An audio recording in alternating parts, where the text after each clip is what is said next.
Hello students, मी गोदावरी तुम्हा सर्वांचं स्वागत करते तुमच्या आवडत्या चॅनलमध्ये इझी इंग्लिश ग्रामर फॉर 8, 9, 10. मुलांनो, परीक्षा उद्याच आहे आणि अनेक विद्यार्थ्यांचे मेसेज येत आहेत की मॅडम संपूर्ण रिव्हिजन एकत्र घेऊन द्या. तर स्टुडंट्स, संपूर्ण रिव्हिजन आपण आज करणार आहोत. 80 मार्क्सचा हा पेपर आहे. यामध्ये पेपर सोडवत असताना अनेक प्रकारच्या शंका विद्यार्थ्यांना असतात आणि संपूर्ण रिव्हिजन कशा पद्धतीने करायला पाहिजे तेही बऱ्याचशा विद्यार्थ्यांना समजत नाही. तर स्टुडंट्स, आज आपण पाहूया की संपूर्ण रिव्हिजन कशा पद्धतीने करायचं आहे.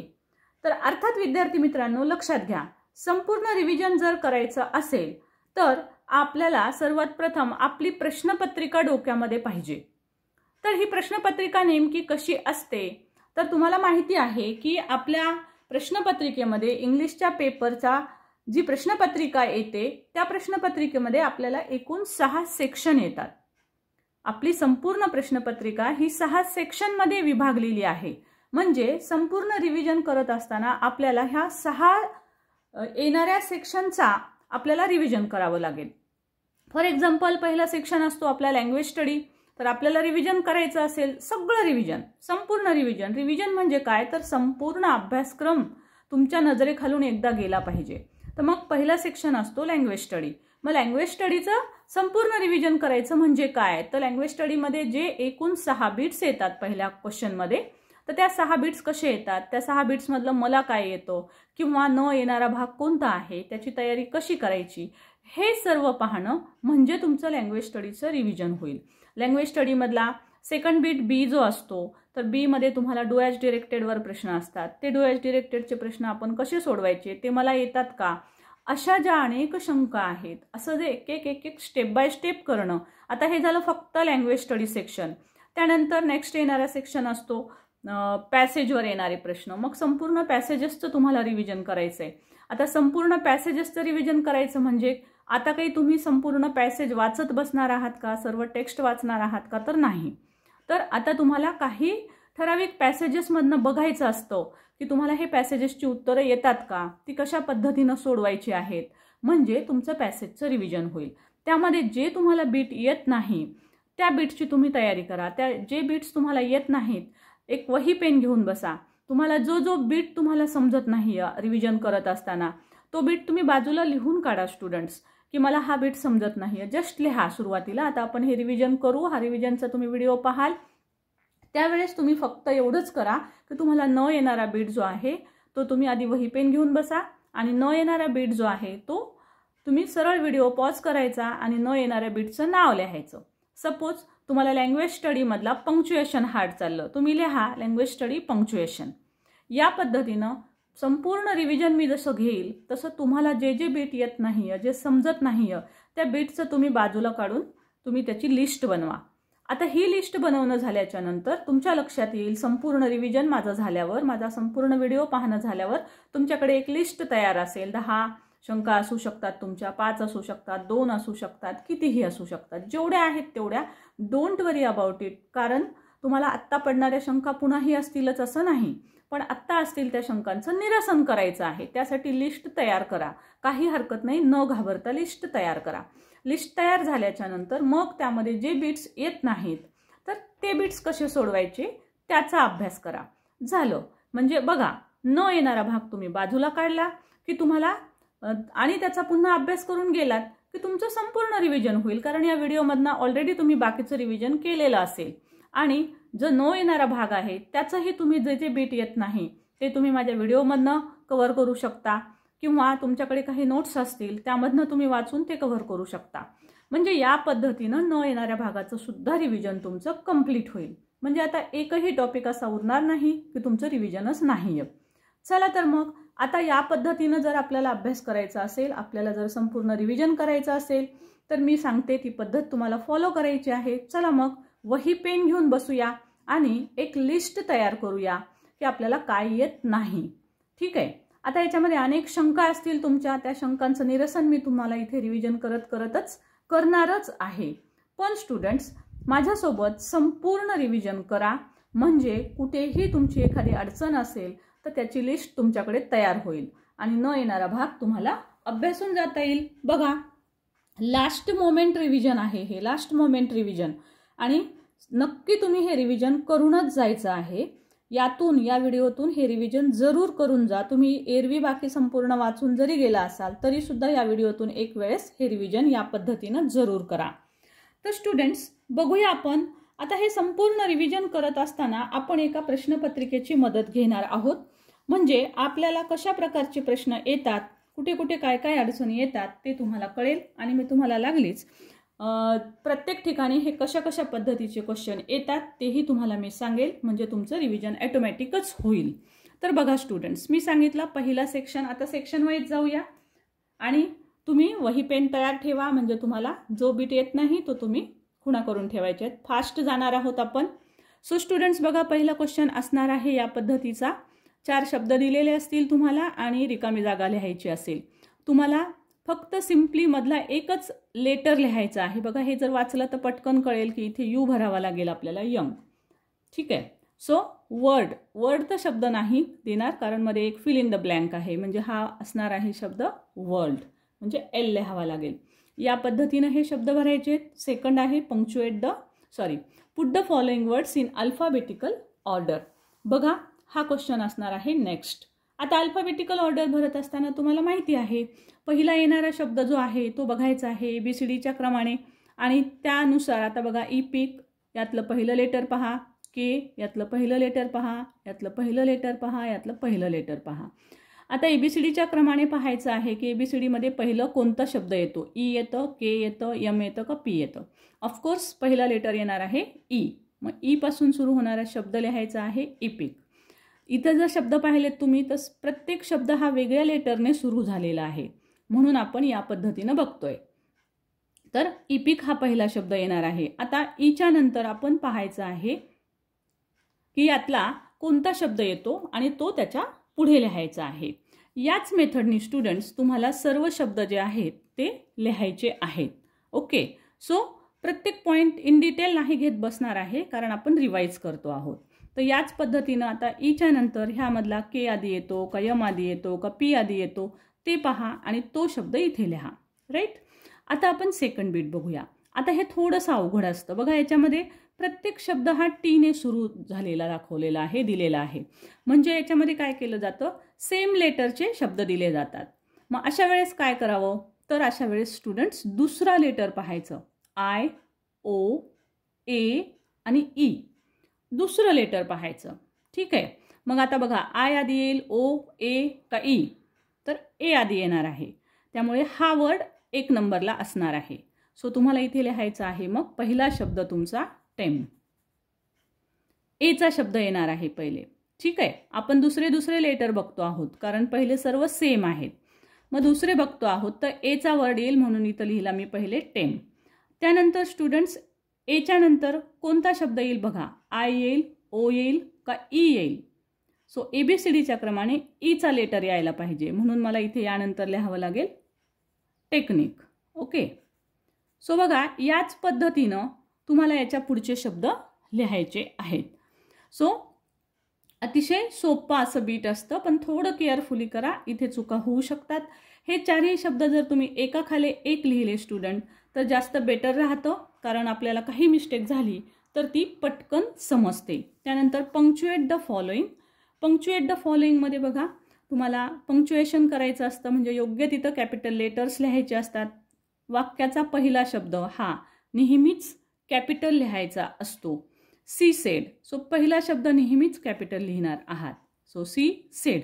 सेड झाल्याच्या नंतर इथे येईल कॉमा, इथे येईल डबल इन्व्हर्टेड कॉमा, आणि डबल इन्व्हर्टेड कॉमा झाल्याच्या नंतर यातला सुद्धा, आता हे इन्व्हर्टेड कॉमाच्या मधलं वाक्य आहे तर यातलं पण पहिलं लेटर नेहमीच कॅपिटल येतं, म्हणून आय, आणि आय हा शब्द नेहमी कॅपिटलच असतो. So I am doing my beat. त्यानंतर फुल स्टॉप येईल, इन्व्हर्टेड कॉमाच क्लोज होतील, आणि अशा पद्धतीनं तुमचं हे पंक्च्युएशन तयार असेल. सो याच पद्धतीनं हेही पंक्च्युएशन तुम्हाला सोडवायचं आहे. स्टुडंट्स बघा, जे कोणी साधारण विद्यार्थी असतील किंवा तुम्हाला यात काहीतरी मार्क हवे असतील, ॲक्च्युअली तर तुम्हाला 6 पैकी 4च बीट सोडवायचे आहेत. त्यामुळे जर तुम्हाला हे हार्ड जात असेल तर तुम्ही हे बीट नाही सोडवलं तरी चालेल, कारण एक्स्ट्राचा 1 बीट ऑरचा तुम्हाला आहे. म्हणजे 6 पैकी तुम्ही 5 सोडवले तरीसुद्धा तुम्हाला चांगले मार्क्स पडू शकतात. सो स्टुडंट्स, ज्यांना हार्ड जातं त्यांनी हे सोडवू नका. आणि असं तुम्हाला वाटलं की नाही काहीतरी मार्क पडेल तर पहिलं लेटर कॅपिटल लिहा, इन्व्हर्टेड कॉमाच्या नंतरचं पहिलं लेटर कॅपिटल लिहा, नावं येतात नावाचे पहिले अक्षर कॅपिटल लिहा, वाक्य पाहून वाक्याच्या प्रकारानुसार फुल स्टॉप किंवा क्वेश्चन मार्क द्या. त्यानंतर नेक्स्ट क्वेश्चन असतो बघा, आणि तो म्हणजे मेक 4 वर्ड्स. 4 वर्ड्स बनवायचे आहेत, मिनिमम ऑफ 3 लेटर्स. 3 लेटर येतील अशा पद्धतीनं, कमीत कमी 3 लेटर्सचा शब्द पाहिजे. 2 लेटर्सचे जमत नाहीत. टू, ऑन असे शब्द लिहायला जमत नाही.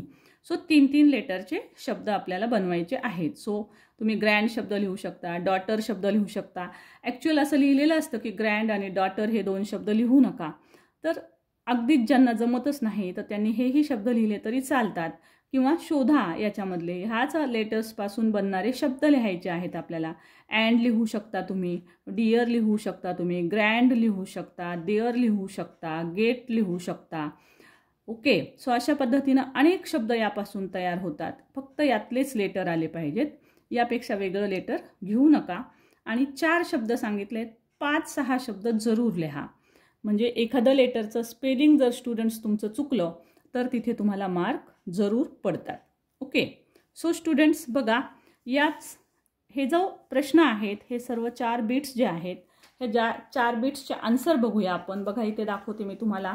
तुम्हाला जर हवे असतील तर तुम्ही त्याचा स्क्रीनशॉट काढून सुद्धा घेऊ शकता. बघा हे आन्सर आहेत आणि त्याची मार्किंग स्कीम कशी आहे ती पण इथे दाखवलेली आहे. पहा, हे पंक्च्युएट द फॉलोइंगचं सुद्धा इथे दिलेलं आहे उत्तर. अशा पद्धतीनं हे तुमचे आन्सर असणार आहेत. आता नेक्स्ट बीट बघूया आपण कसं असणार आहे. तुम्हाला जे बीट समजत नाही तर त्या बीटला तुम्ही जरूर लिस्टमध्ये लिहायचं आहे की मला हे बीट हार्ड जातं. सपोज आता यातलं पंक्च्युएशन हार्ड जात असेल तर लिहून ठेवा की पंक्च्युएट पाहायचं आहे. मग पंक्च्युएटचा आपला व्हिडिओ आहे. सो त्यामध्ये तर मी सर्व सेंटेन्सेस दिलेली आहेत जे तुमच्या टेक्स्ट बुकमधले आहेत आणि तुम्हाला बहुतेक सर्व वाक्य टेक्स्ट बुकचीच येतात पंक्च्युएशनसाठी. तर तो व्हिडिओ जरूर पहा, डिस्क्रिप्शन बॉक्समध्ये त्याची लिंक आहे.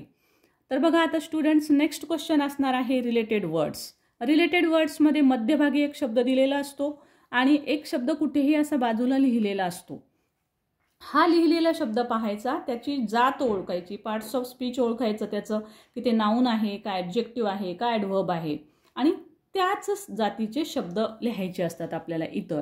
आता हॅपी हे ॲडजेक्टिव्ह आहे तर आपल्याला इतर सगळे 4 शब्द लिहायचे ते ॲडजेक्टिव्हच असले पाहिजेत. सो हॅपी ॲडजेक्टिव्ह आहे तर लाईफबद्दल येणारं दुसरं कुठलंही ॲडजेक्टिव्ह तुम्ही लिहू शकता.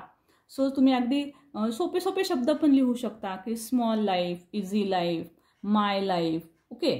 सो अशा प्रकारचे वेगवेगळे ॲडजेक्टिव्ह सुद्धा तुम्ही तिथे लिहू शकतात. वंडरफुल लाईफ अशा प्रकारचे सुद्धा तुम्ही ॲडजेक्टिव्ह तिथे लिहू शकता. सो वेगवेगळ्या प्रकारचे ॲडजेक्टिव्ह तुम्ही लिहू शकता. पण लक्षात ठेवायचे की सर्व ॲडजेक्टिव्हच आले पाहिजे. ओके. त्यानंतर नेक्स्ट बीट असणार आहे. आणि इथे महत्त्वाचं सांगायचं राहिलं म्हणजे जशा चौकटी त्यांनी दिलेल्या आहेत शक्यतोवर तशाच प्रकारच्या चौकटी करा आणि बिना चौकट करता उत्तर लिहायचं नाही. नेक्स्ट बीट आहे कंप्लीट द वर्ड चेन. व्हर्बची वर्ड चेन करायची आहे. शेवटचा शब्द पकडायचा आहे, अंताक्षरी खेळतो तसा, आणि त्याच्या पुढचा शब्द लिहायचा असतो. व्हर्ब सांगितलेत एवढं मात्र विसरायचं नाही. इथे जी जात सांगितलेली आहे त्याच पार्ट्स ऑफ स्पीचमधले शब्द पाहिजेत. इट, टीने सुरू होणारा व्हर्ब लिहा. कोणताही लिहू शकता तुम्ही, टॉक लिहू शकता, टेल लिहू शकता. जो लिहिलेला आहे त्याच्या शेवटचा लेटर पकडायचा आणि पुन्हा त्याच्या पुढचा तोच शब्द व्हर्बच असेल अशा पद्धतीनं लिहित चालायचे. 4 शब्द लिहायचे. इथे मात्र थोडा प्रॉब्लेम असतो, एखादा मधलाच शब्द चुकला तर पुढची वर्ड चेन तुमची चुकून जाते. सो केअरफुली लिहा. मी सांगितल्याप्रमाणे मागच्या एका व्हिडिओमध्ये की ज्या विद्यार्थ्यांना बिलकुलच जमत नाही तर इथे भरपूर सारं मटेरियल असतं, टेक्स्ट बुक्स असतात, वेगवेगळ्या प्रकारचे पॅसेजेस आहेत तुमच्याकडे इथे. सो ह्या पॅसेजेसमधून तुम्ही ते शब्द शोधून पण लिहू शकता ज्यांना अजिबातच जमत नाही आहे. मग ईचे शब्द, टीचे शब्द, के आलं शेवटी तर केचे शब्द पॅसेजमध्ये तिथे शोधा आणि तशा पद्धतीनं पण तुम्ही आन्सर शोधून लिहू शकता जे खूपच कच्चे विद्यार्थी आहेत. Next question, do as directed. बघा विद्यार्थ्यांनो, तुमची वही पेन तयारच असेल आता ह्या वही पेनमध्ये तुम्हाला जर हा क्वेश्चन हार्ड जात असेल तर जरूर तुम्ही नोट डाऊन करा. बघा क्वेश्चन असा असतो हा, डू ॲज डिरेक्टेडमध्ये तुम्हाला अटेम्प्ट एनी वन दिलेला आहे. पहिल्या बीटमध्ये बघा दोन्हीपैकी एक सोडवायचं आहे, ए किंवा बी. पुन्हा दुसरं बीट असतं, ह्या दुसऱ्या बीटमध्ये पुन्हा तुम्हाला ए किंवा बी अशा पद्धतीचे क्वेश्चन आहेत. ओके, सो पुन्हा इथे सुद्धा ए किंवा बी पैकी आपल्याला एक सोडवायचं आहे. वन बाय वन बघूया. पहिलं बीट बघूया आधी आपण. तर पहा इथे काय केलेलं असतं, तर तुम्हाला एक फ्रेज दिलेली आहे. या फ्रेजच्या सहाय्याने तुम्हाला वाक्य बनवायचं आहे, मिनिंगफुल सेंटेन्स बनवायचं आहे. किंवा आहे याला ॲड अ क्लॉज. एक क्लॉज अर्धवट वाक्य दिलेलं असतं, याचा तुम्हाला क्लॉज तयार करायचा आहे. क्लॉज तयार करत असताना कसा करायचा आहे, तर WHच्या वर्डचा उपयोग करू शकता, दॅटचा उपयोग करू शकता. म्हणजे ह्या अर्ध्या वाक्याच्या पुढचं वाक्य लिहिताना तुम्ही पुढे WH लावून, जसं की I saw a boy who was blind. मी एक मुलगा पाहिला जो आंधळा होता. हू was blind. I saw a boy that was playing with his bat or with his dog. I saw a boy that was playing with his dog. So that, who, WHचे word असे वेगवेगळे शब्द वापरून तुम्ही हे वाक्य जोडून लिहायचं असतं. मग हा क्लॉज तयार होतो. इथे मिनिंगफुल सेंटेन्स करत असताना जनरली विद्यार्थी टू रन दिले बघा. फ्रेज अशीच दिलेली असते. तर बहुतेक वाक्य असे असतात पहा की जिथे टू रन घेऊन आपल्याला वाक्य करायला थोडंसं हार्ड जातं. तर इथे फक्त केअरफुली लक्षात घ्या की तुमचं वाक्य कोणत्या टाईपचं होतं आहे. कारण टू रन असेल तर कदाचित तुम्हाला टू शब्द काढून घेऊन सुद्धा रनचा योग्य तो टेन्स घेऊन तुम्हाला वाक्य तयार करावं लागतं. जसं की समजा the thief ran away. The thief ran away. चोर पळाला. आता थीफ रॅन अवे, तर इथं थीफ टू रन अवे असं नसतं घेता येत, असं घ्यायचं नाही. तर असं जर वाक्य असेल तर ते वेगळ्या पद्धतीचं बनवावं लागेल. He has to run away from that place. किंवा the thief has to run away from that place. चोराला त्या ठिकाणावरून पळून जावंच लागलं. तर मग हॅज घेतलं तर पुढची वाक्यरचना तर मी टू रन अवे घेऊ शकते. म्हणजे याचा विचार करून तुम्हाला वाक्य जे आहे तुम्ही बनवत आहात ते थोडंसं काळजीपूर्वक बनवावं लागतं. त्यानंतर नेक्स्ट क्वेश्चन असणार आहे बघा, अटेम्प्ट एनी वन. पुन्हा ए किंवा बी. आता हा प्रिफिक्सेस आणि सफिक्सेस खूप सोपा बीट असतो हा. आणि शब्दसुद्धा तुमच्या हाताखालून गेलेले असतात खूप सारे. त्यामुळे तुम्हाला सहज याचे प्रिफिक्स आणि सफिक्सेस जोडता येतात. सो पेमेंट करू शकता तुम्ही. Happy, happily, happiness. सहज तुम्हाला हे जमू शकतं.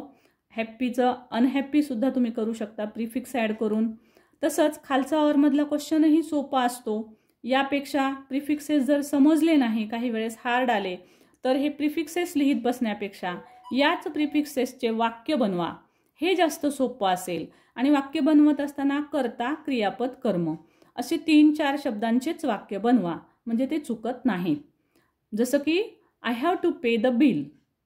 मला ते बिल भरायचं होतं. हे तर सिम्पल आहे. Happy, I am happy. एवढं साधं जरी लिहिलं तर मार्क पडणारच आहे. ओके. आणि इथे आणखी एक चॉईस असतो बघा, any one of the following words. दोन्हीपैकी एकाच शब्दाचं वाक्य गृहीत धरणार आहेत. म्हणजे खूप चॉईसेस आहेत या बीटमध्ये. ओके स्टुडंट, सो नक्कीच हे बीट जे आहे ते तुम्ही कव्हर करू शकाल. आता बघूया आन्सर. यातलं तुम्हाला जे येत नाही ते तुम्ही नोट केलंच असेल. तर बघा आन्सर या पद्धतीचे असणार आहेत जे आपण आत्ताच पाहिलेले आहेत. मार्किंग स्कीम सुद्धा तुम्हाला इथे दिलेली आहे बघा. हा आहे आपला महत्त्वाचा क्वेश्चन ज्यामध्ये तुम्हाला रिलेटेड वर्ड्स दिलेले होते. त्यानंतर त्याच्याच खाली क्वेश्चन आहे वर्ड चेन. बघा वर्ब दिलेले आहे, टीच, हेल्प या पद्धतीनं. सो हा पार्क रॉंग आलाय वर्ड इथे. पार्किंग वगैरे, to park. Okay, yes yes, correct. हां, करेक्ट आहे. सो अशा पद्धतीनं तुम्हाला वर्बची वर्ड चेन इथे लिहायची आहे. त्यानंतर स्टुडंट्स डू ॲज डिरेक्टेडमधले जे क्वेश्चन्स होते ते डू ॲज डिरेक्टेडमधले क्वेश्चन्स पहा, त्याची आन्सर. ओके, फर्स्ट क्वेश्चन बघा, we should not run away from our problems. अशा पद्धतीचं वाक्य केलेले बघा. इथे सुद्धा टू शब्द आलेला नाही. I saw a boy who was going with his parents. बघा हूने वाक्य जोडलेलं आहे. अशाच पद्धतीचे खालचे उत्तरं सुद्धा तुम्हाला दिसतील. प्रिफिक्सेस आणि सफिक्सेस सेंटेन्स तयार केलेत आणि प्रिफिक्सेस आणि सफिक्सेस जॉईन केलेले सुद्धा दिसतात. Now the next question C. बघा आता आपण बघूया सेकंड क्वेश्चन. आता तुम्हाला माहिती आहे बघा पॅसेजमधले क्वेश्चन जे आहेत पॅसेज 1 आणि पॅसेज 2 असे 2 क्वेश्चन येतात. बघा इथे ट्रू ऑर फाल्स दिलेला आहे. ट्रू ऑर फाल्स तुम्ही सहज सोडवू शकता. ट्रिक मी वेळोवेळी खूप सांगितलेले आहेत याच्यामध्ये की ट्रू फाल्स शोधत असताना सुद्धा पहिलं वाक्य हे सुरुवातीच्या लाईन्समध्ये शोधा, दुसरं वाक्य आपल्याला जिथपर्यंत लाईनमध्ये सापडलेले त्याच्या पुढच्या लाईन्समध्ये शोधा. म्हणजे पहिल्या 2 मध्ये असेल तर दुसरं शोधत असताना तिसऱ्या चौथ्या लाईनमध्ये शोधा आणि याच पद्धतीनं पुढे पुढे शोधत जा. एखादं मागे पुढे पण असू शकतं पण जनरली या पद्धतीनं ते दिलेले असतात. त्यामुळे हे सोडवणं आणि शोधणं सोपं जातं. ही ट्रिक लक्षात ठेवा. हा आहे तुमचा सीन पॅसेज. सो तुम्ही हा पॅसेज पाहून यावरून तुम्हाला याची सर्व उत्तरं जी आहेत ती सोडवायची आहेत. सो बघूया रिवाइज कसं करायचं आहे आपल्याला. तर अशा पद्धतीनं हे पॅसेजेस पाहायचे आहेत. बघा आता इथला हा बीट आपल्याला येतो का? हो.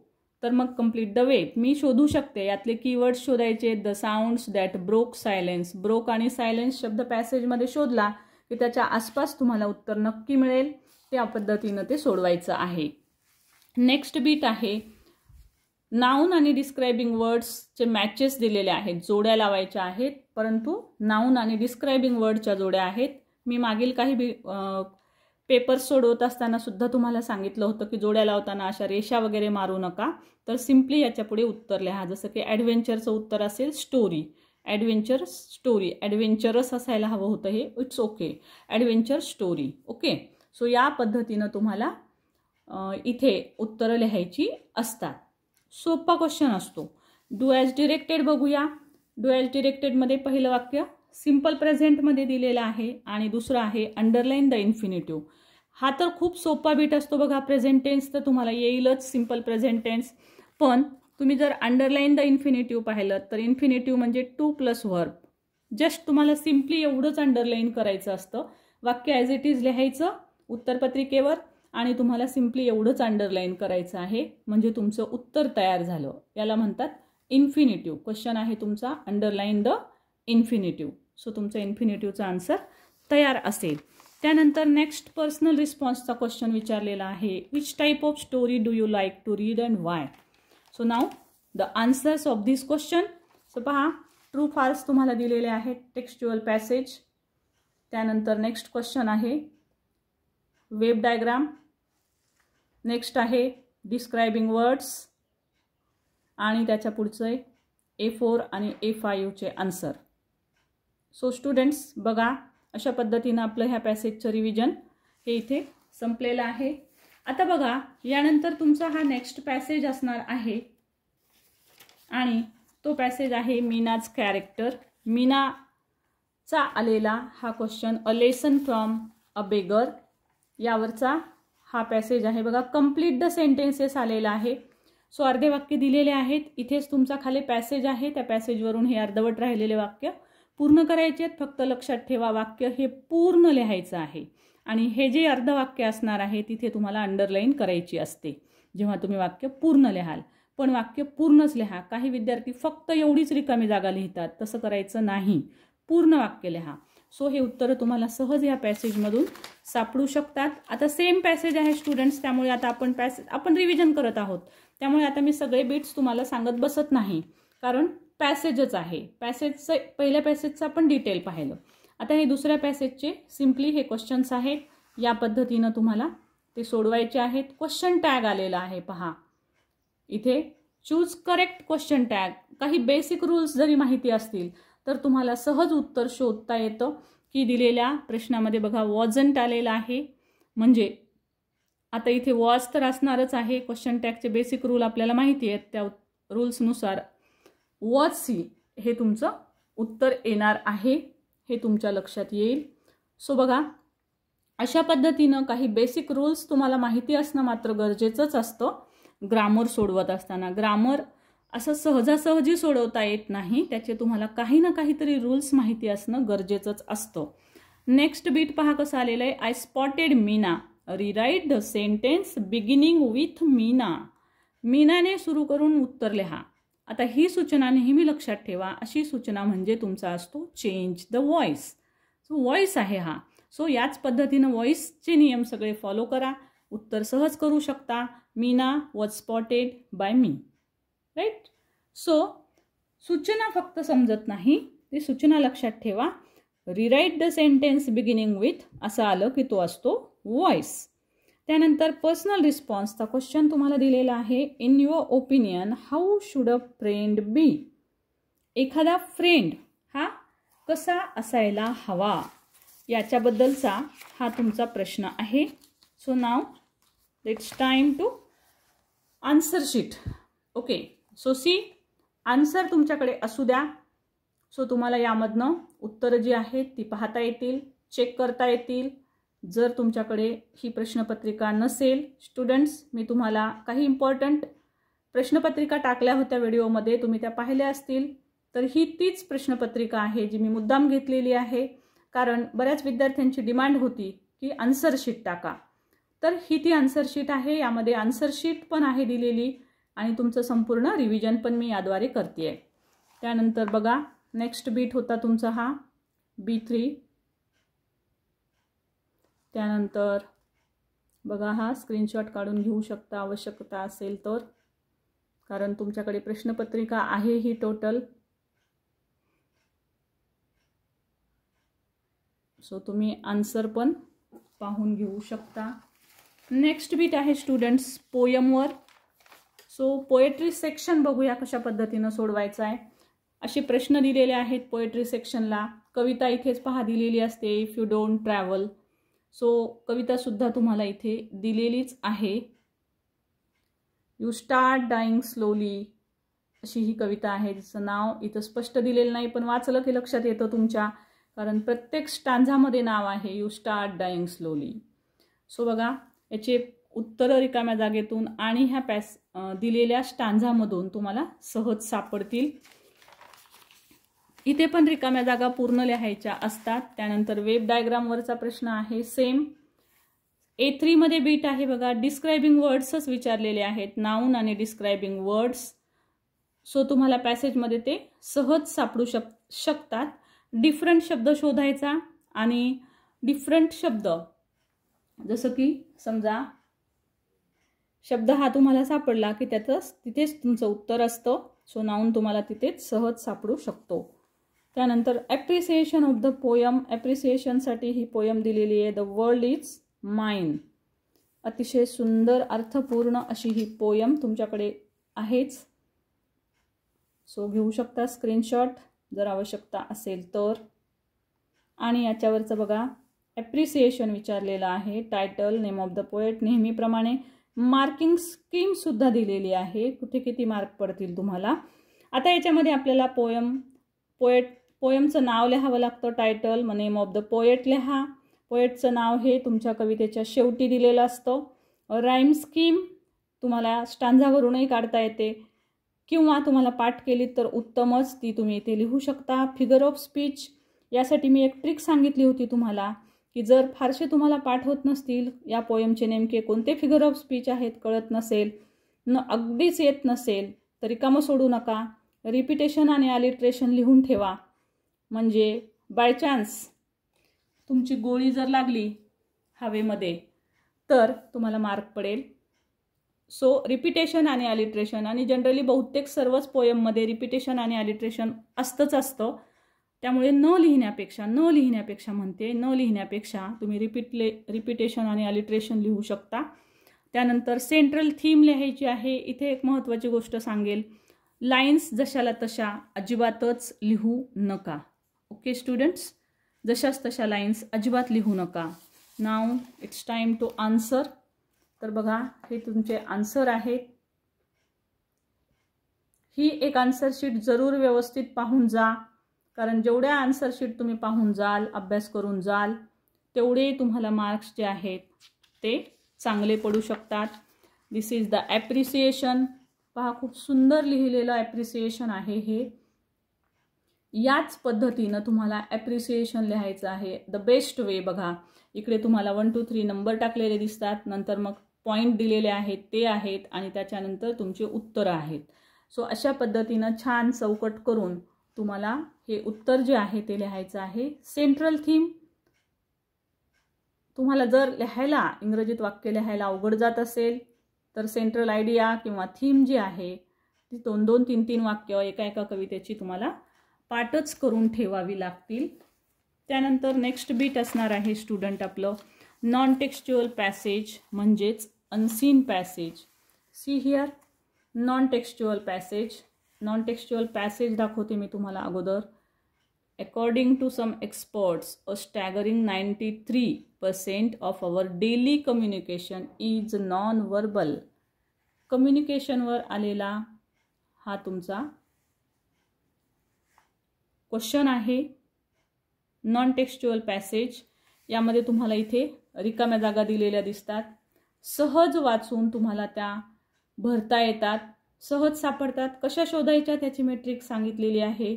पहिली रिकामी जागा पहिल्या 1-2 ओळी, दुसरी रिकामी जागा दुसऱ्या 1-2 ओळी, या मेथडने पुढे पुढे जा. त्यानंतर A2 चा बीट आहे web diagram. Body language is a combination of. Keyword शोधा पॅसेजमध्ये, बॉडी लँग्वेज कुठे आहे, कॉम्बिनेशन कुठे आहे आणि सहज उत्तर सापडेल. त्यानंतर अँटोनिम्स, वर्बल, एंटरटेनिंग, सेंडर या प्रकारचे अँटोनिम्स दिलेले आहेत. अँटोनिम्स शोधत असताना स्टुडंट लक्षात ठेवायचं की बऱ्याच वेळेला शब्द जे आहेत ते असेच थोडेसे सिमिलर शब्द आपल्याला सापडतात बघा. व्हर्बलचं जसं तुम्हाला नॉन व्हर्बल सापडेल, व्हर्बल आणि नॉन व्हर्बल पहा किती सिंपल आहे. तुम्ही सहज नॉन व्हर्बल सापडलं की तुम्हाला लक्षात येऊ शकतं की अरे हे अपोजिट असू शकतं. सो अशा पद्धतीनं सारखेपणा असणाऱ्या शब्दावरून आपण माहीत नसेल तरी, अर्थ माहीत नसेल तरी आपण शब्द शोधू शकतो. सो अशा ट्रिक पण लावणं गरजेच्या असतात. काही वेळेस शब्द हार्ड पण येतात. सो तुम्ही या पद्धतीनं त्याचं उत्तर सोडवू शकता. त्यानंतर डू ॲज डिरेक्टेडमध्ये तुम्हाला क्वेश्चन दिलेला आहे बघा. WH टाईप क्वेश्चन यावरचा सेपरेट व्हिडिओ आहे, तो जरूर पहा. कारण अनसीन पॅसेजमध्ये स्टुडंट्स गेली 4-5 वर्ष झालं प्रत्येक प्रश्नपत्रिकेमध्ये WH टाईपचा क्वेश्चनच टाकला चाललेला आहे. इतर दुसरे कुठलेही क्वेश्चन येण्यापेक्षा WH टाईप क्वेश्चन खूप वेळेस रिपीटेड झालेला आहे. त्यामुळे तुमचा WH टाईपचा क्वेश्चन नीट तयार करा. WH टाईपचा क्वेश्चन कसा सोडवायचा त्याची लिंक डिस्क्रिप्शन बॉक्समध्ये आहे, तो व्हिडिओ जरूर पहा जर तुम्ही अभ्यास केलेला नसेल. त्यानंतर एबल टू, अनेबल टू या पद्धतीचं तुमचं बीट आलेलं तुम्हाला दिसेल. अतिशय सोपं असतं. कॅन आणि एबल टू समानार्थाचे शब्द असतात. त्यामुळे सिंपल एबल टू लिहित असताना कॅन काढून टाकायचं आहे आणि एबल टू लिहायचं असतं. या पद्धतीनं आपल्याला, आणि त्यामध्ये एबल टू लिहित असताना एबल टूच्या अगोदर टू बीचे व्हर्ब घ्यावे लागतात. जसं की physicians are able to tell about a patient's wellness, असं ह्याचं उत्तर येईल. त्यानंतर पर्सनल रिस्पॉन्सचा क्वेश्चन दिलेला आहे. Non verbal communication plays an important role in our daily life. Comment करायची आहे, म्हणजेच याचं एक्सप्लेनेशन लिहायचं आहे. त्यानंतर समरी रायटिंगचा क्वेश्चन आहे. दिस इज व्हेरी इम्पॉर्टंट. 5 मार्कला क्वेश्चन असतो. याला टायटल द्यायला विसरू नका. समरी ही अनसीन पॅसेजवर लिहायची असते. सो समरी रायटिंग लिहित असताना तुम्हाला हा जो तुमचा अनसीन पॅसेज दिलेला आहे स्टुडंट्स, हा जो तुमचा कम्युनिकेशनचा पॅसेज दिलेला आहे बघा, हा कम्युनिकेशनचा पॅसेज, तर हा पॅसेज तुम्हाला पाहायचा असतो, वाचायचा असतो आणि याचं तुम्हाला 1/3 करायचं असतं. 1/3 म्हणजे 20 ओळीचा पॅसेज असेल तर तुम्हाला 6-7 ओळींमध्ये उत्तर लिहिणं अपेक्षित असतं. 6-7 ओळी म्हणजे तुम्ही लिहिलेल्या लाईन्स मोजायच्या नाहीत, तर 6-7 ओळी म्हणजे तुमच्या मोजायच्या लाईन म्हटलं तर 10-12 ओळीमध्ये उत्तर झालं पाहिजे. अशा पद्धतीनं ही समरी रायटिंग तुम्हाला करायची असते. Now it's time to answer sheet. आता बघूया आपण आन्सर नॉन टेक्स्च्युअल पॅसेजेसचे. बघा ह्या रिकाम्या जागा होत्या, राईट. त्यानंतर नेक्स्ट क्वेश्चन वेब डायग्रामवर आलेला 2 मार्कासाठीचा. जस्ट टेक स्क्रीनशॉट्स म्हणजे तुम्हाला ते पाहायला सोपं जाईल. त्यानंतर A3 आणि A4 चे 2 बीट्स. आणि नेक्स्ट असणार आहे तुमचा A5 म्हणजेच पर्सनल रिस्पॉन्स क्वेश्चनचा आन्सरसुद्धा तुम्ही याच पद्धतीनं लिहून घेऊ शकता. त्यानंतर स्टुडंट्स नेक्स्ट क्वेश्चन आपला असणार आहे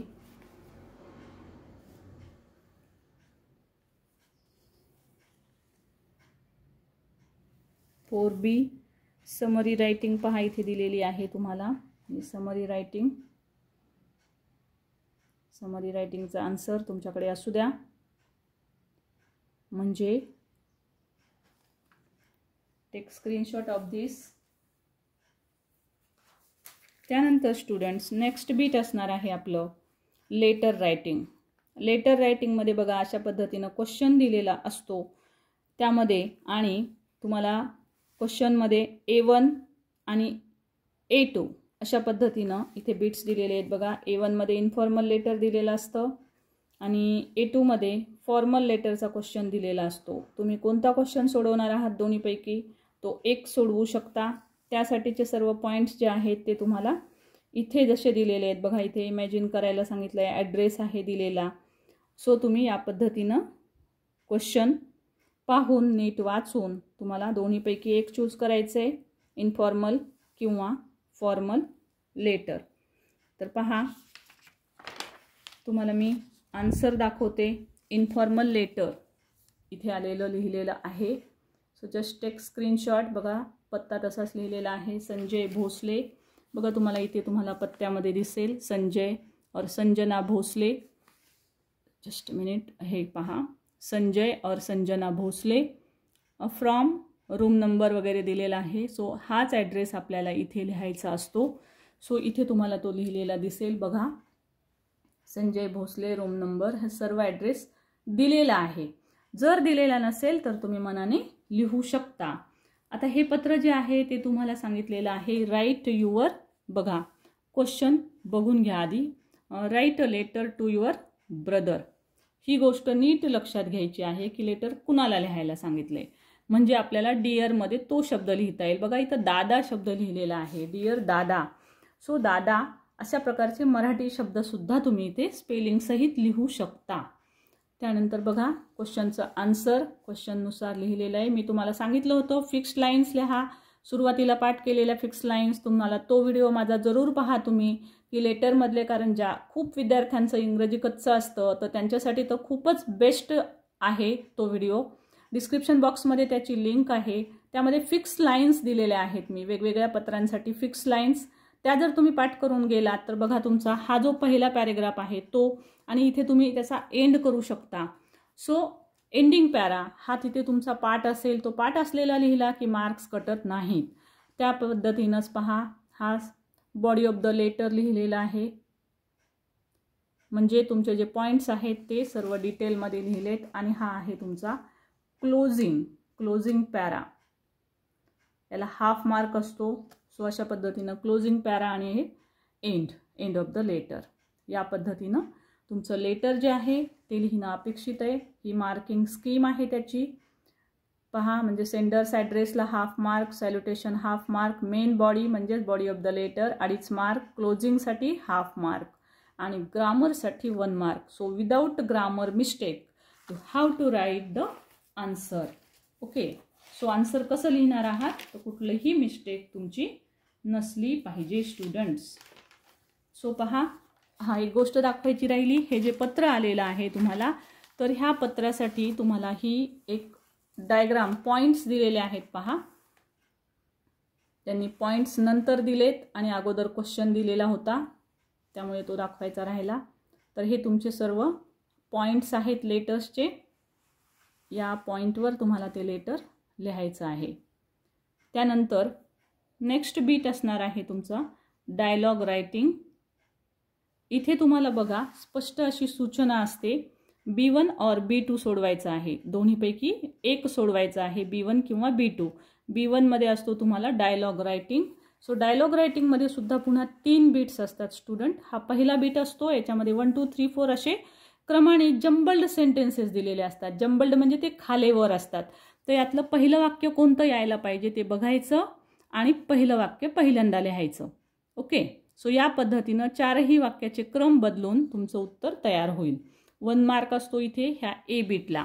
त्याच्यानंतर इथे B बीट असतं बघा डायलॉगमध्ये, आणि डायलॉगमध्ये 5 मार्क पडतात. नीट समजून घ्या. नोंद करत असाल तुम्ही, तुम्हाला जे बीट येत नाही ते त्याबद्दल तुम्ही मला नंतर ग्रुपवर सुद्धा शंका विचारू शकता, कॉलही करू शकता. सो बघा स्टुडंट्स, अशा पद्धतीनं तुम्हाला 2 प्रश्न दिलेले असतात, त्याची उत्तरं लिहायची असतात. उत्तरं पूर्ण वाक्यात लिहा, एवढं मात्र विसरू नका. पूर्ण वाक्यात त्याचं उत्तर लिहायचं आहे. जसं की बघा, how much is the SSC exam fee, तर तुम्हाला लिहायचं आहे the SSC exam fees is 620 rupees. अशा पद्धतीनं त्याचे उत्तर तुम्हाला पूर्ण वाक्यात लिहायचं असतं. आता यानंतर तुम्हाला सी मध्ये बीट आहे बघा, write a dialogue between a student and a teacher on importance of yoga. योगाचं इम्पॉर्टन्स तुम्हाला सांगणारा एक डायलॉग तयार करायचा आहे स्टुडंट आणि टीचरमध्ये. लक्षात ठेवा, या बीटला 3 मार्क असतात, त्यामुळे याचं उत्तर जे आहे ते थोडंसं सफिशियंटली मोठं असणं गरजेचं असतं. तर मग कमीत कमी तुम्हाला एक डायलॉग एकेकाचा या पद्धतीनं तुम्हाला एक 6-7-8 ओळींमध्ये तुम्हाला हा पॅरेग्राफ लिहिणं, हा डायलॉग लिहिणं झाला पाहिजे. सो डायलॉग लिहित असताना मेन थीम विसरायची नाही की त्यात आपल्याला इम्पॉर्टन्स ऑफ योगा हे सांगायचं आहे. सो प्रश्न उत्तर या स्वरूपामध्ये तुम्ही डायलॉग तयार करू शकता. 3 महत्त्वाचे पॉईंट आले पाहिजेत. आता इम्पॉर्टन्स ऑफ योगा सांगत असाल तर योगाचे 3 इम्पॉर्टन्स सांगण्यात आलेच पाहिजेत त्यामध्ये, की काय होतं योगामुळे, what is the importance of yoga, असा पहिला प्रश्न विचारू शकता. मग बी सेड लिहू शकता किंवा टीचर सेड लिहू शकता की yoga is very important, it makes you healthy. So it makes you healthy हा 1 इम्पॉर्टन्स झाला. ओके, पुन्हा दुसरा क्वेश्चन तुम्ही विचारा आणि नंतर टीचर तुम्हाला उत्तर देतील की yes, yoga makes feel you fresh. तर फ्रेश बनवणं हा दुसरा इम्पॉर्टन्स झाला. अशा पद्धतीनं 3 इम्पॉर्टन्स येतील. या पद्धतीनं याचं उत्तर तुमचं तयार झालं पाहिजे. ओके स्टुडंट्स, त्यानंतर बघा याच्यामध्ये ऑरमध्ये क्वेश्चन असतो ड्राफ्टिंग अ स्पीच. पण स्टुडंट, मी तुम्हाला सजेस्ट करेल की ड्राफ्टिंग अ स्पीचकडे जाऊ नका. हा अतिशय सोपा बीट असतो डायलॉग रायटिंगचा. सो तुम्ही शक्यतोवर डायलॉग रायटिंगच सोडवा. ड्राफ्टिंग अ स्पीच तुम्ही नाही सोडवलं तर जास्त बरं होईल. तो स्टुडंट, आपण बघूया त्याचं आन्सर कशा पद्धतीनं येईल. सो तुम्हाला जर फॉर्मल लेटर पाहायचं असेल त्या प्रश्नातलं, तर हे आहे तुमचं फॉर्मल लेटरचं आन्सर. सो तुम्हाला जर फॉर्मल लेटर लिहायचं असेल तर तुम्ही तेही लिहू शकता. पण मी एक टीचर आहे, मी बऱ्याच विद्यार्थ्यांचे अनेक पेपर चेक केलेले आहेत, तर माझा असा अनुभव आहे की इन्फॉर्मल लेटरलाच विद्यार्थ्यांना जास्त चांगले मार्क्स पडतात.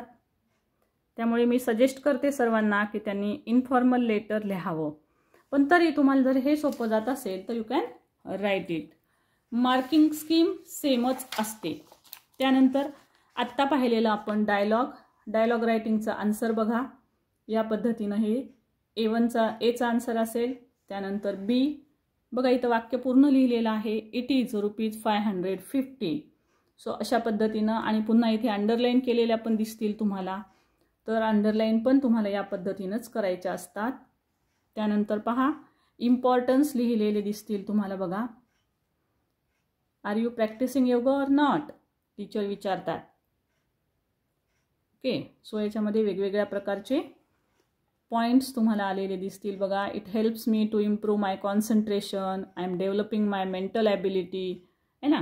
अशा पद्धतीचे इम्पॉर्टन्स यामध्ये लिहिलेले आहेत. सो या पद्धतीनं डायलॉग लिहू शकता. त्यानंतर ड्राफ्टिंग अ स्पीच. तुम्हाला जर ड्राफ्टिंग अ स्पीच लिहायची असेल तर just take a screenshot of this. Drafting a स्पीचचं जे बीट आलेलं आहे यामध्ये जस्ट टेक स्क्रीनशॉट. तुमच्याकडे उत्तर तर असेल, वाचायला होईल. Next. Okay, so this is your drafting a speech. त्यानंतर नेक्स्ट बीट असणार आहे इन्फॉर्मेशन ट्रान्सफर. आता क्वेश्चन 6A असतो हा इन्फॉर्मेशन ट्रान्सफर. याच्यामध्ये A1 और A2 असे 2 बीट असतात. दोन्हीपैकी एक सोडवायचे. यामध्ये पहिला बीट असतो पहा तुमचा नॉन व्हर्बल टू व्हर्बल, आणि दुसरा बीट असतो याच्या उलट व्हर्बल टू नॉन व्हर्बल. आता नॉन व्हर्बल टू व्हर्बलमध्ये काय केलेलं असतं, तर अशा कुठल्याही प्रकारची एखादी डायग्राम दिलेली असते. या डायग्रामच्या मुद्द्यांच्या सहाय्यानं आपल्याला एक पॅरेग्राफ बनवायचा असतो आणि एक टायटल द्यायचं असतं. बघा इथं दिलं आहे, right a paragraph based on it. म्हणजे यावर आधारित, ह्या पॉईंट्सवर आधारित, पहा या पॉईंट्सवर आधारित तुम्हाला एक पॅरेग्राफ बनवायचा आहे. ओके, सो बघा अशा पद्धतीनं हे सर्व पॉइंट्स आहेत, करिअर फॅक्टर्स आहेत हे, आणि याच्या सहाय्यानं तुम्हाला एक पॅरेग्राफ तयार करायचा आहे. तो प्रत्येक ह्याच्यावर तुमचे कमीत कमी एक वाक्य जरी झाले की future prospects is very important career factor, असं एक सिम्पल सेंटेन्स जरी लिहिलं, फार काही जमत नसेल तर असे छोटे छोटे वाक्य साधे साधे जरी बनवले तरी पण तुम्हाला याचे मार्क पडू शकतात. त्यानंतर स्टुडंट्स यामध्ये नेक्स्ट बीट आहे व्हर्बल टू नॉन व्हर्बल. याच्यामध्ये बघा क्वेश्चन आलेला आहे डूज अँड डोंट्स. डूज आणि डोंट्स लिहायचं आहे and give and suggest a suitable title for it. बघा शक्यतोवर याला सुटेबल टायटल येत नाही, पण इथे आलेलं आहे. सुटेबल टायटल तुम्हाला इथे द्यायचं आहे. याचं उत्तर कशा पद्धतीनं लिहायचं आहे तर पहा, असे पॉइंट्स दिलेले असतात.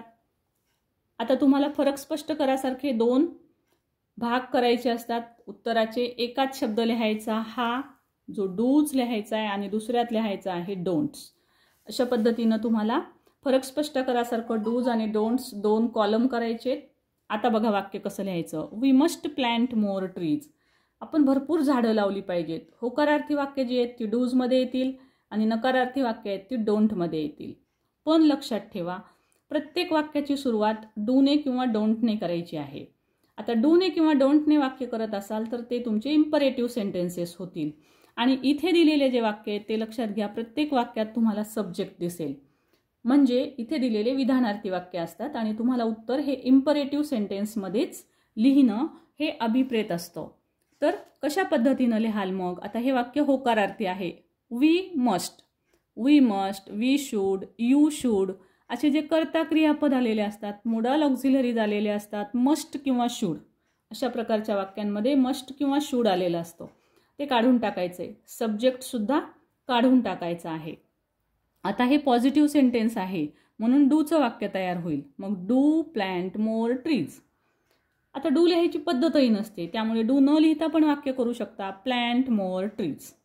ओके, पॉझिटिव्ह सेंटेन्स डू लावूनही करू शकता, डू न लावता पण करू शकता. सो प्लॅन्ट मोर ट्रीज असंही लिहू शकता किंवा डू प्लॅन्ट मोर ट्रीज असंही लिहू शकता. आता दुसरं बघा, we should not cut trees. आता हे नॉटचं वाक्य आहे, निगेटिव्ह आहे, म्हणजे हे डोंटमध्ये लिहिलं जाईल. आता वी आणि शुड काढून टाका. वाक्याच्या सुरुवातीला इथंच नॉट आहे, त्यामुळे आता फक्त डू घ्या. डू नॉट म्हणजेच डोंट होईल तयार. Don't cut trees. Simple. So बघा, फक्त लक्षात ठेवा, कर्ता आणि क्रियापद काढून टाकावं लागतो. सो बघा, आन्सर अजून इन डिटेल तुम्हाला दाखवते इथे. See here.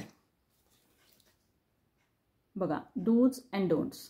पहा इथे डू न लावता सुद्धा वाक्य केलेली आहेत बघा. Plant more trees, keep your area neat and clean, right. त्याच पद्धतीनं डोंटचे वाक्य बघा, don't cut trees, don't discharge garbage without proper management. अशा पद्धतीनं तुम्हाला हे डूज आणि डोंट्सचं उत्तर हे लिहिणं आवश्यक असतं. सो स्टुडंट्स बघा, इकडे डूमध्ये 4 वाक्य आलेत, डोंटमध्ये 5. असंही होऊ शकतं. त्यांनी जेवढे वाक्य दिलेत तेवढे आपल्याला करायचे असतात. सो अतिशय सिंपल आहे, फक्त कर्ता क्रियापद काढायचं आहे, एवढं लक्षात ठेवा. इम्परेटिव्ह सेंटेन्सेसनं उत्तर लिहायचं असतं. अतिशय सोपा असा हा बीट असतो, जरूर सोडवा. त्यानंतर नेक्स्ट क्वेश्चन असणार आहे आपला एक्सपांड द थीम. मला वाटते व्हिडिओ तुम्हाला आवडत असेल, लाईक, शेअर आणि कमेंट जरूर करा. आणि लाईक करायला विसरू नका. आपण महत्त्वपूर्ण माहिती देत असतो. आणि हो, उद्याचा पेपर झाल्याच्या नंतर तुम्हाला त्याची आन्सर शीट मी अपलोड करणार आहे, तेव्हा तुमची आन्सर शीट जरूर चेक करा, म्हणजे तुम्हाला कळेल की किती मार्क्स पडलेले आहेत. सो उद्या संध्याकाळपर्यंत तुम्हाला तुमची आन्सर शीटसुद्धा उपलब्ध होऊन जाईल.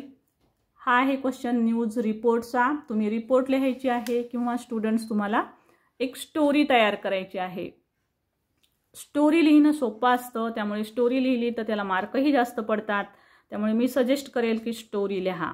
स्टोरी ही नेहमी सिंपल पास्ट टेन्समध्ये लिहायची, वाक्य छोटे छोटे लिहायचे आणि प्रत्येक वाक्य सिंपल पास्टमध्ये लिहिलंय का हे जरूर पाहायचं असतं. सो पहा स्टुडंट्स, अशा पद्धतीनं तुम्हाला हे दोन्ही क्वेश्चन जे आहेत ते तुम्हाला सोडवता येतात. आन्सर बघूया आपण.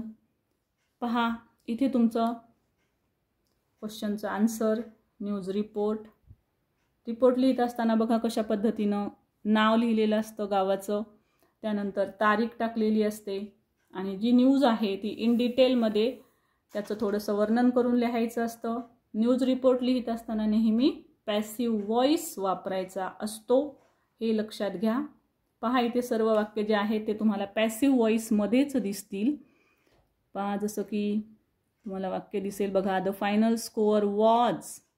ठीक आहे, अशा पद्धतीनं जसं इथं बघा वॉज हेल्ड, वॉज आणि थर्ड फॉर्म आलेला आहे, इथे वॉज टायटल्ड. ओके, सो अशा पद्धतीनं तुम्हाला पॅसिव्ह व्हॉइसमध्ये उत्तर लिहिणं अपेक्षित असतं. न्यूज रिपोर्ट नेहमी पॅसिव्ह व्हॉइसमध्येच लिहित असतात. हा आहे तुमचा बाकीचा भाग. ओके, नाव ही आहे तुमची स्टोरी. बघा टायटल दिलेलं दिसेल तुम्हाला स्टोरीचं, once upon a time there lived a woodcutter. Past tense आहेत पहा सगळीकडे. One day he went to the forest. Went past tense, simple past tense. He used to cut trees. Okay, आणि अशाच पद्धतीनं ही पास्ट टेन्समध्ये स्टोरी लिहिणं अपेक्षित आहे. Present कुठंच येऊ द्यायचा नाही. स्टुडंट एक वेळेस रिचेक करायचं की आपला कुठं प्रेझेंट फॉर्म आला आहे का, आणि तोही तुम्ही पास्टमध्ये करायचा आहे. फक्त डायलॉग तुम्ही प्रेझेंटमध्ये लिहू शकता. अशा पद्धतीने ही तुमची स्टोरी असणार आहे. And the last one but not the list, and that is translation. Translation पहा कशा पद्धतीनं असतं. सिंपल 6 शब्द दिलेले असतात, त्याचे उत्तरं लिहायचे. अगदी मला वाटते मी कालच ट्रान्सलेशन कशा पद्धतीनं लिहावं असा व्हिडिओ बनवला आहे, तोही तुमच्यासाठी मी पाठवला आहे. विद्यार्थ्यांची डिमांड होती. सोपं बीट आहे म्हणून मी ते बनवलं नव्हतं, परंतु विद्यार्थी खूप मागणी करत होते म्हणून काल बनवला. त्याची लिंक डिस्क्रिप्शन बॉक्समध्ये आहे. या प्रत्येक शब्दांचे तुम्हाला अर्थ लिहायचे आहेत आणि या वाक्यांची तुम्हाला मराठीत किंवा तुमच्या स्कूलचा जो मीडियम असेल, उर्दू असेल उर्दूमध्ये लिहा. हिंदी मीडियमचे असाल तर हिंदीमध्ये त्याचं भाषांतर करणं अपेक्षित आहे. मराठी मीडियमचे असाल तर मराठी मीडियममध्ये याचं भाषांतर करणं अपेक्षित आहे. आणि सगळ्यात शेवटचा बीट असतो, म्हण दिलेली असते, म्हणी असतात, प्रोव्हर्ब असतात. याचं भाषांतर मात्र शब्दशः करू नका. म्हणी जशाच तशाच आल्या पाहिजेत. जसं की where there's a will there's a way, या म्हणीचं तुम्हाला लिहावं लागेल. इच्छा तेथे मार्ग. बघा 3च शब्दात उत्तर आहे, कारण ती एक प्रोव्हर्ब आहे, म्हण आहे. अशीच ती आली पाहिजे. Cut your coat according to your cloth. अंथरून पाहून पाय पसरावेत, अशा अर्थाची ही म्हण. अशी सेम अर्थ तुमचे आले पाहिजेत. सो स्टुडंट्स, मी आशा करते की तुम्हाला हा व्हिडिओ, हे रिव्हिजन हे जरूर आवडलं असेल. यातलं तुम्हाला जो भाग येत नाही तो नोट केलेला असेल तुम्ही, तर त्याचा अभ्यास पुन्हा एकदा जरूर करा. काही शंका असतील तर कमेंट बॉक्समध्ये टाका, मी त्याचा आन्सर लागलीच देईल. आज दिवसभर मुद्दाम ऑनलाईन आहे, जेणेकरून विद्यार्थ्यांना अवेलेबल असेल. सो आवडला असेल व्हिडिओ तर लाईक शेअर जरूर करा. आणि हो, शेअर जरूर करा, कारण संपूर्ण रिव्हिजन याच्यामध्ये आहे. 80 गुण कसे पडतील ते तुम्हाला इथे कळतील. So thank you so much for watching.